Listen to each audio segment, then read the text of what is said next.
L'homme a cherché et finalement il a trouvé ces raisons majeures qui ont fait que nous n'avons pas, pour certaines personnes, atteint nos objectifs. Révérend pasteur Victor Kwasi, bonjour. Bonjour Blessing. Bienvenue. Merci. Les recherches ont été fructueuses. Oui, certainement. Certainement. Ce n'est pas l'absolu, c'est juste des idées que nous allons donner à certaines personnes pour juste rectifier le tir parce que nous allons embrasser une nouvelle année. Aujourd'hui, nous sommes le dernier vendredi du mois de l'année 2018, on dirait ça comme ça. Et des gens sont en train de faire leur bilan. Hein, d'autres sont en train de se morfondre aussi sur leur situation. Et des objectifs n'ont pas été atteints à cause de certains principes qui n'ont pas été respectés. Voilà. Alors, pourquoi? Premier principe qui n'a pas été respecté par certaines personnes, c'est que des gens ont eu une attente passive. C'est-à-dire, ils ont cru que c'est Dieu qui allait tout faire à leur place. Ils ont prié, donc ils attendent que le miracle se produise. Yes. Pourtant, la Bible parle de paresseux. Le paresseux dit qu'il y a un lion dehors. Le paresseux, il peut dire qu'il y a un lion dehors, puis prier le Seigneur à la maison. Mais l'attente passive ne fait pas atteindre l'objectif. Il faut qu'on soit en train de faire quelque chose. La Bible dit, Dieu bénit l'œuvre de tes mains. Si tu n'as pas fait quelque chose avec tes mains, ta prière est bonne. Elle peut te mettre en communion avec le Seigneur. Mais ça va s'arrêter à ce niveau, de la communion avec Dieu qui est spirituelle. Mais toi, dans ton physique, il y a des choses que tu ne pourras pas atteindre, tout simplement. Alors, des gens, qu'ils quittent cette attente passive pour pouvoir aller à un autre niveau. Le deuxième principe, c'est que des gens ont pris de mauvaises décisions. Souvent, des gens pensent que Dieu prendra nos décisions à notre place. Dieu ne prend pas nos décisions à notre place. Quand la Bible dit « Car Dieu a tellement aimé le monde qu'il a donné son Fils afin que quiconque croit », ce verset implicite, c'est-à-dire que si tu ne crois pas, si tu ne prends pas la décision de croire, tu n'atteindras pas tes objectifs. Des gens ont pris de mauvaises décisions, carrément de mauvaises décisions dans cette année 2018. Des gens n'ont pas réfléchi avant de prendre leurs décisions. Souvent, des gens prient « Seigneur, je veux me marier ». Et même quand le temps du mariage n'est pas encore arrivé, on prend la décision d'y entrer. Et après, ça nous cause des problèmes. Souvent, ce sont nos décisions qui nous empêchent d'atteindre véritablement les objectifs.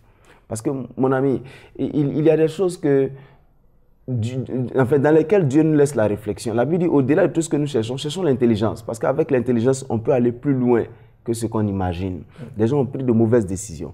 Il y en a aussi qui n'ont pas atteint certains objectifs. Ce n'est pas que c'est dû à la malédiction. Le troisième principe, c'est que ce n'est pas que c'est dû à la malédiction. Les gens pensent à la malédiction. Non, ne pensons pas forcément à la malédiction. C'est le temps de Dieu qui n'est pas encore arrivé. C'est clair.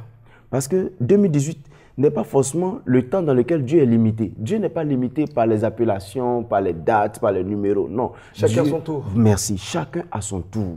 Donc, si tu n'as pas atteint un objectif, ça ne veut pas dire forcément qu'il y a une malédiction. Moi, je suis de ceux qui disent qu'on ne canalise pas les chrétiens dans un principe de malédiction héréditaire qui les empêche chaque fois d'atteindre l'objectif quand ils savent que la Bible même nous demande de réfléchir.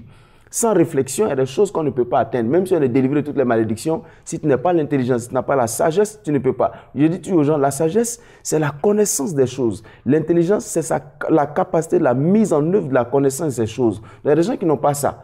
Et ils prient seulement.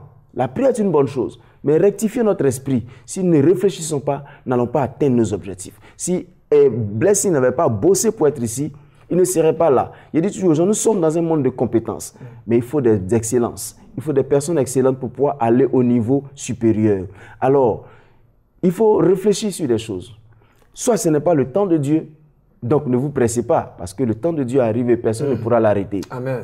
Soit vous avez pris de mauvaises décisions, donc rectifiez votre façon de réfléchir, parce que de toutes les façons, Dieu ne prendra pas vos décisions à votre place. Soit on n'a pas été actif.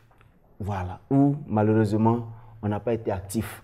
Parce qu'on pensait que le miracle allait tomber. On a prié, un ange va venir dans notre maison pour nous donner une maladie de 40 000 milliards. Non, non, non. Dieu ne fera pas ça. Il y a des gens qui prient comme ça aussi. Voilà, voilà. Dieu bénira l'œuvre de tes mains. Il faut que tu le fasses. Sinon, tu resteras pauvre malgré ta spiritualité. Merci en tout cas à notre révérend pasteur Victor Kwasi. Nous sommes déjà à l'orée 2019 et ce n'est que la semaine prochaine, on sera déjà en année 2019. Absolument. Lorsque on se reverra. Des pensées à l'endroit de vos proches, de vos amis et ceux qui vous aiment surtout. Oui, en fait, je veux bénir le Seigneur et dire à ces frères-là que notre joie ne doit pas dépendre de ce que nous avons eu ou de ce que nous avons perdu, mais de ce que nous avons. C'est la vie que Dieu nous a donnée. Et si Dieu nous a donné la vie, on n'a pas de raison de se plaindre. On a des raisons de se glorifier, de glorifier le Seigneur, de bénir le Seigneur. Et dis aussi merci à tous ceux qui nous ont écoutés tous les vendredis. Dis merci parce que ce n'était pas permis à tout le monde de nous écouter. C'est parce qu'ils nous écoutent que nous sommes là. Et que Dieu bénisse leur vie. Voilà, dernière intervention de l'année 2018 de notre révérend pasteur Victor Kwasi. Et je pense que 2019, on va mettre les bouchées doubles parce que ce sera des thématiques qui vont certainement nous emmener à d'autres paliers, mais pas ceux des enfants, des bébés spirituels qui sont encore au lait. On va vraiment goûter du solide. On part pour la deuxième partie consacrée à la réception de nos annonceurs.